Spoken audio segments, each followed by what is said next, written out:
You're listening to an archived Cabral Concept podcast. After listening to this show, check out the most up-to-date podcasts available at stephencabral.com/podcasts or search directly on iTunes. And now, welcome to the Cabral Concept, where board-certified naturopath and integrative health practitioner Dr. Stephen Cabral shares how he was diagnosed at the age of 17 with a life-altering illness and given no hope for recovery. It was only after studying and traveling all over the world did he discover how to combine ancient Ayurvedic healing practices with state-of-the-art naturopathic and functional medicine to fully rebalance the body and re-energize it with life. It's time to discover how to get well, lose weight, and finally feel alive again. And now, here's your host, Dr. Stephen Cabral. I'm Stephen Cabral, and today on our Total Wellness Tuesday show, I'm going to bring you one of the most controversial topics I've ever spoken about. And that's this, that milk is not healthy for you. Milk is not a health food, and milk will actually make you unhealthy. Now, the only reason we've been led to believe that milk is healthy for us is simply because of big business and the dairy industry and the amount of money they can spend in the media to try to convert the government to saying that milk should be drank every single day, 1, 2, 3 glasses, especially for kids, and that milk is also good for your bones. Well, there's absolutely no research to back that up that is non-dairy funded based, meaning like they didn't pay for their own research. And also today, I want to share with you the other side of the story. We'll call it the dark side of milk that you never hear about. And the reason you don't hear about it is this, that there are no other companies who are going to benefit from sharing this information with you specifically. So there's no benefit right now to me saying not to drink milk, right? So here's the thing. I only want to share with you the truth. I only want to share with you the other side of the story that you haven't been promoted to from the media and been kind of coerced into thinking that it's actually a health food.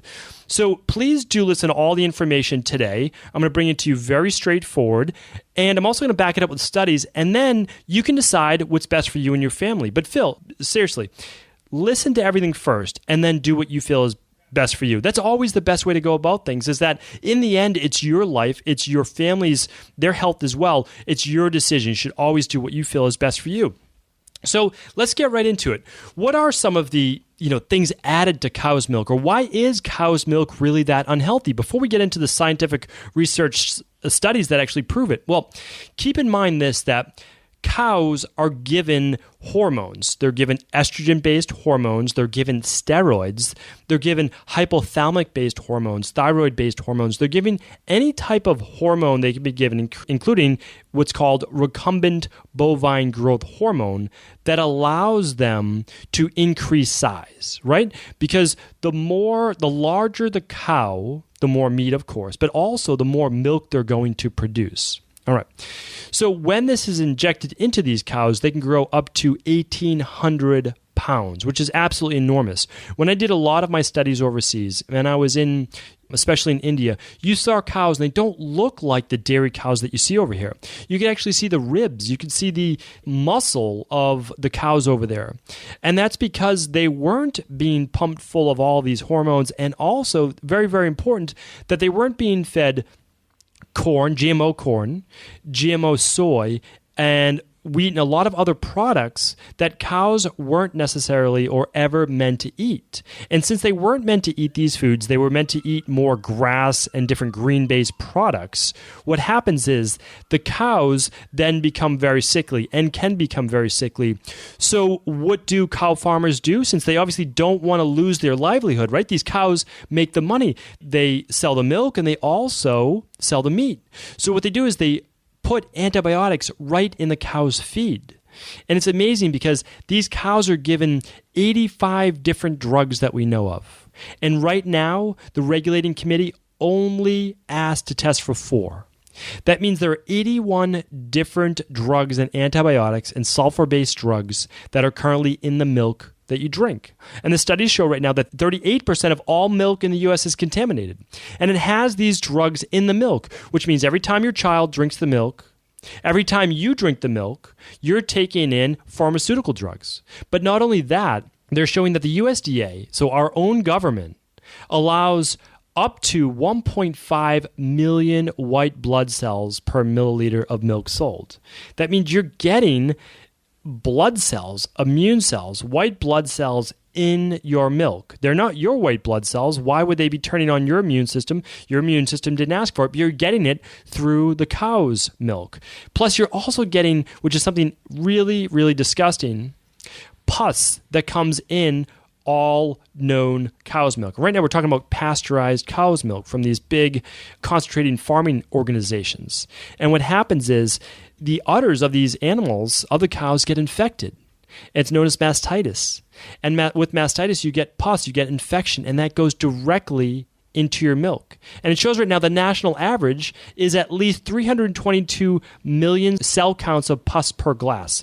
That means when you drink milk, you're getting the hormones, you're getting the cortisol from these disease-sick animals, you're getting the white blood cells, and you're getting the antibiotics. This is irrefutable.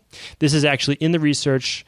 This is shown to be now leading to these studies and disease risks that I'm about to talk to you about right now. And that doesn't even count all the GMO-based foods that they're consuming that we don't even know about. We don't even know the side effects of those yet. We're only beginning to discover.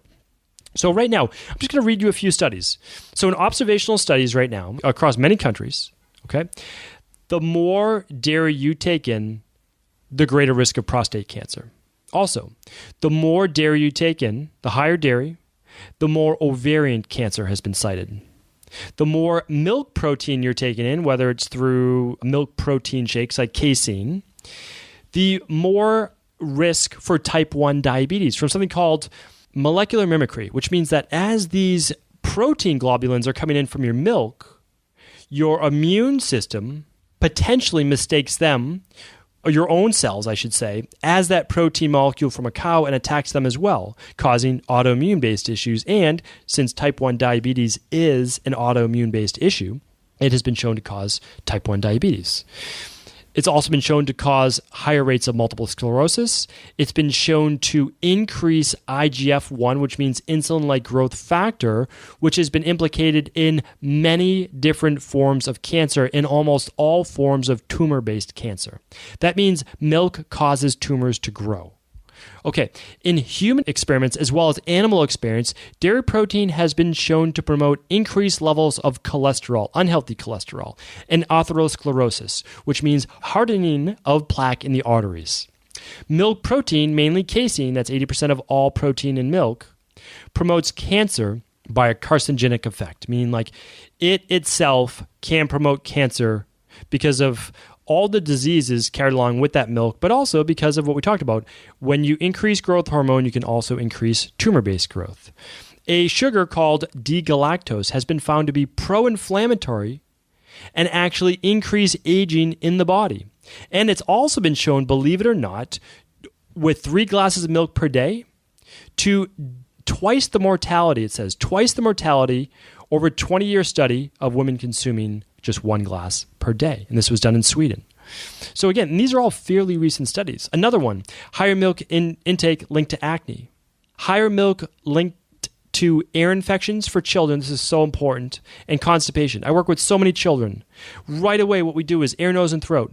We're eliminating dairy from their diets. And amazing things are clearing up just from that. It came with myself.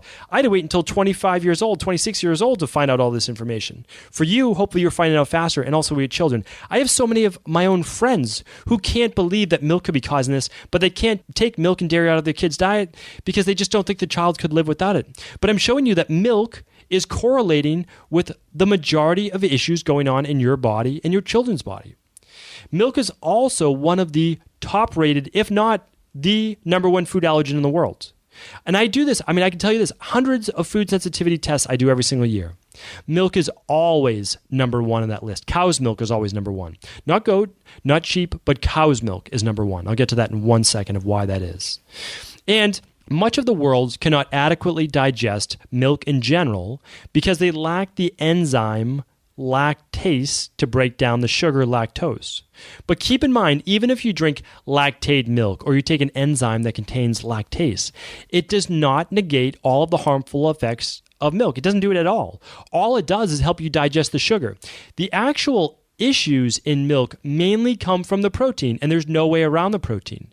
The only way around the protein, actually, is by using just butter or just ghee, because ghee or butter are 100% fat, or basically 100% fat, which means there's no sugar in it, so there's no carbs, and there's no protein, so there's really nothing to react to. And that's why in Ayurvedic medicine, they used ghee for thousands and thousands of years, because it was not reactive and it helped to build up the body. Now, you don't need to eat ghee to be healthy. You don't need to have butter to be healthy, but at least you're not going to have these negative consequences in the same degree that you're getting from having dairy or milk in general. All right, I believe this is so vitally important to all of us. And the reason is this, that disease really stems out of the foods that we're eating and the stress that we're dealing with in our life. All of those things disrupt our gut function. They disrupt our microbiome, which is basically our flora, the good bacteria in our gut, and they disturb our hormones. If we can begin to correct some of the foods in our diet, namely dairy and then gluten, and there's a few others, of course, but mainly dairy, you could see remarkable things happen in not only your own health, but only your children's health. You don't need to come to see me as a naturopathic doctor, or you don't need to come to see me as a functional medicine practitioner for you to start eliminating dairy from your diet or your child's diet. It's so unbelievably important. I can't stress it enough. You could listen back to our previous episodes just over the past week where I went over how you could use almond milk. It has 50% more calcium than dairy milk. So if you're really worried just about the calcium, you can get it from a nut-based milk, like an almond milk, an organic almond milk. And it's so easy to get, right? Really, really simple. But the other thing is this, we're not finding the same disease rates in goat's milk, right? Or sheep's milk. And the reason is this, that a cow is born at 85 to 100 pounds. It's enormous. And it grows to be 1,000 to 1,800 pounds. Humans are born at around, 8 pounds. Goats and sheep born at about 8 pounds. Their milk is closer, not the same, but closer in the size of the protein molecules as well. Especially a raw-based goat's milk can be so much more healthy for you. So if you need to do milk, you really believe in milk from an animal, well then at least go with a goat's milk or a goat's milk kefir or a raw goat's milk or sheep's milk or something like that. It's just going to be so much healthier for you, and you're not going to get all of these health-based issues.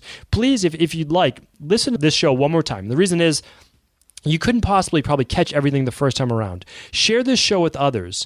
It may not sink in the first time, but I can tell you this. So many of our health-based issues are tied to drinking dairy and consuming dairy. If we do this one thing, and that's eliminate this one food, imagine how much healthier we could be. And you can see those, you can really see the health benefits within 21 days.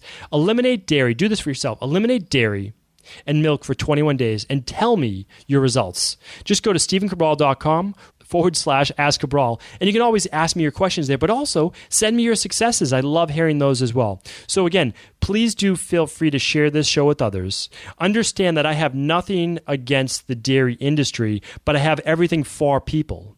My only goal with this podcast, which is completely free, is to promote the truth. And the truth is that dairy and drinking milk is causing disease all over the world. And it's a disease and it's health-based issues that can be very easily fixed by simply eliminating it from our diet and replacing it with the myriad of other food choices that we have, of a nut-based milk or a hemp milk or an oat milk or a rice milk or whatever it might be, or no milk at all. And you can get your calcium from dozens of other foods, and all you have to do is look up high calcium foods and you'll find them, or high calcium vegan based foods or vegetarian based foods. And again, you don't have to become vegan, you don't have to become vegetarian, but you do have to start to eliminate milk in your diet. That's so vitally important.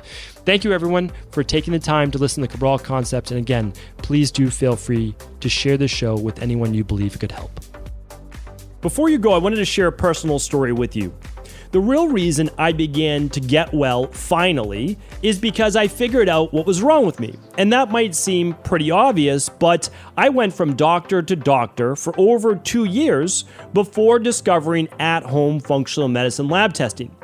These are the labs that enabled me to finally figure out what was wrong with my hormones, blood sugar, electrolytes, and gut health. And once I knew what was wrong, I could then follow a proven plan in order to rebalance my body from the inside out.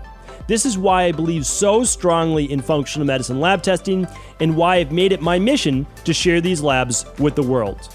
Now at equa.life, you can order an at-home lab test or a lab bundle for you and your family and be able to complete it within the week.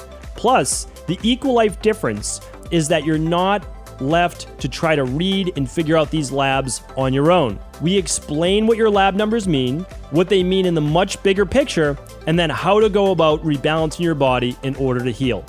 To see our full selection of lab tests, or to set up a free lab selection call to find out what labs may be best for you, simply head on over to equa.life/labs. And do remember, we ship these all over the world. To find out more and to set up your free lab selection call, simply head on over to equa.life/labs. That's EQUI.LIFE/labs.